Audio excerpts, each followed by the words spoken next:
अगर हस्बैंड और वाइफ के दरमियान में कोई मनमुटाव, कोई लड़ाई झगड़ा, कोई ऐसी रंजिश है जो ख़त्म नहीं कर रहे, तो आप उसको ख़त्म कर दें, क्योंकि बाइबल मुक़द्दस यही फरमाती है कि तुम्हारी खुफगी शाम तक जाती रहे।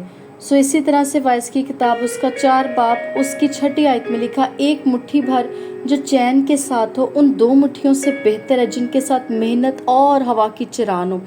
सो अपने रिलेशंस में, अपनी फैमिली में पीस को डिस्टर्ब मत होने दें। This peace will lead you to the higher. और इसी तरह से वाइस 4 बाब उसकी 9 आयत में लिखा, एक से बेहतर 2 हैं क्योंकि उनकी मेहनत से उनको बड़ा फ़ायदा होता है, क्योंकि अगर वो गिरें तो एक अपने साथी को उठाएगा, लेकिन उस पर अफसोस जो अकेला है जब वो गिरता है, क्योंकि कोई दूसरा नहीं जो उसे उठा खड़ा करे। और अगर कोई एक पर गालिब हो तो 2 उसका सामना कर सकते हैं और तेरी डोरी कभी नहीं टूटती।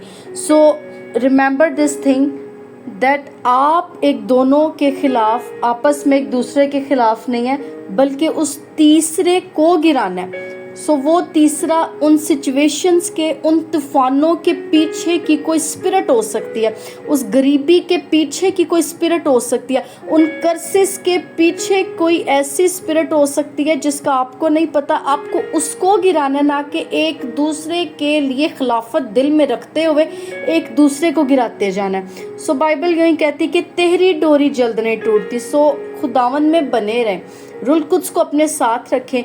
इफ़ यू हैव जीसस, अगर यीशु मसीह आपके साथ है तो आपका कुछ नुकसान नहीं, लेकिन बाइबल के लॉज के ऊपर रहकर चलना भी ज़रूरी है। एनिमी खूब जानता है कहाँ पर बाइबल का लॉ टूट रहा है, और अगर मियाँ बीवी में आपस में सुलह का बांध नहीं है तो फिर वो क्या किसी तीसरे को गिराएंगे, वो तो एक दूसरे की गिरावट का सबब ना बन जाए। सो एक दूसरे को माफ़ करें, माफ़ी का हृदय अपने अंदर रखें और फिर से उठें और उस तीसरे को गिराएं जो आपके रिश्ते के, आपके फाइनेंस के, आपकी तरक्की के खिलाफ उठाओ। खुदावंद आपके साथ हो और आपको हेवनली विजडम दे ताकि आप इन सिचुएशंस में से वाइजली गुजर सके और अपनी मंजिल पर पहुंचे। इन जीसस नेम, आमेन।